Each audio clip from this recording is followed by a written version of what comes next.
Ok, hoy vamos a hablar sobre los números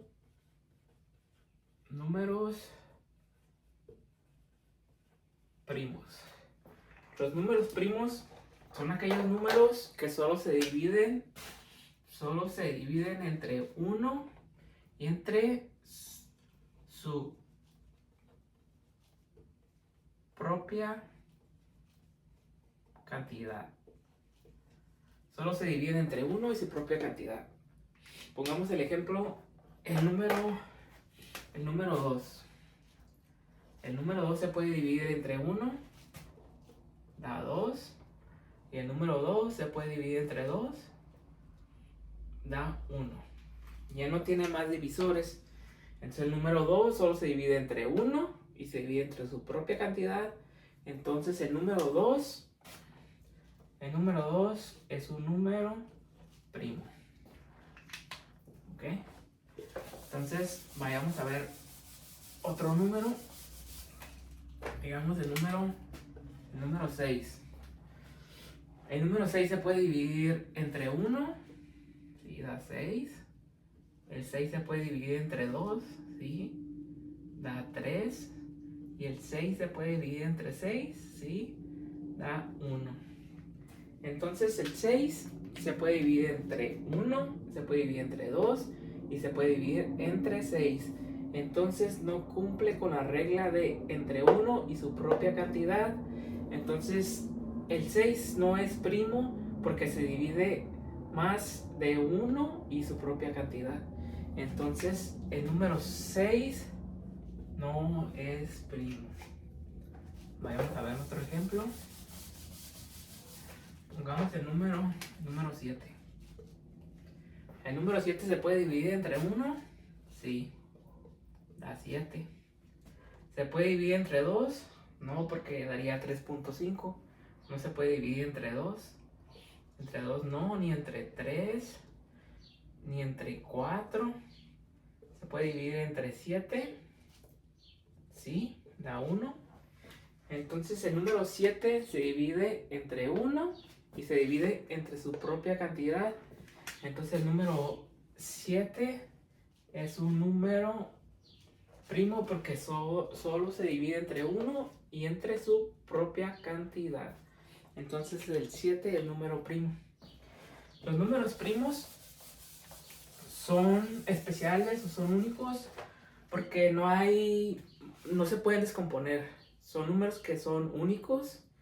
Digamos que pongamos de ejemplo una casa de Legos.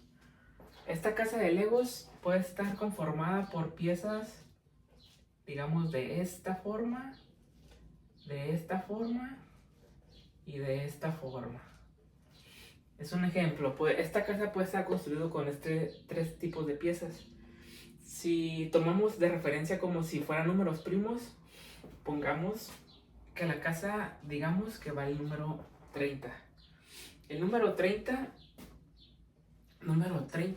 si lo dividimos entre 5, da 6. Ese 6 se puede volver a dividir entre 2 y da 3. El 3 ya no se puede dividir más que entre su propia cantidad.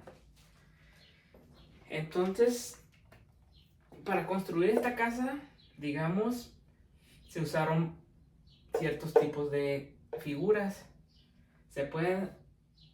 Una figura que pudo haber sido tomada puede haber sido el número 3. Digamos que esta pieza es número 3. Esta pieza no se puede ya simplificar, es una pieza única que tiene un valor de 3. Pero ¿qué pasa si tenemos el número 6? Entonces el número 6, este es el número 6. Entonces el 6 está conformado por dos piezas únicas que son el número 3, que son primos. Entonces por eso es importante los números primos, porque los números primos son números que son únicos, que no se pueden simplificar.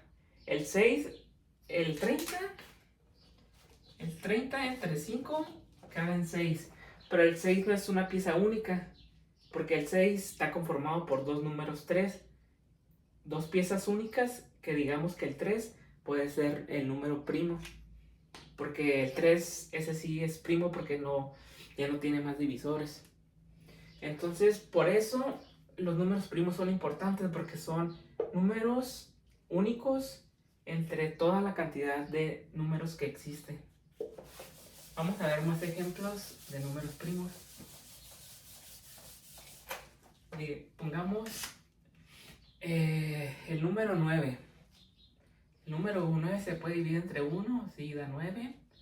El 9 se puede dividir entre 2, ¿no?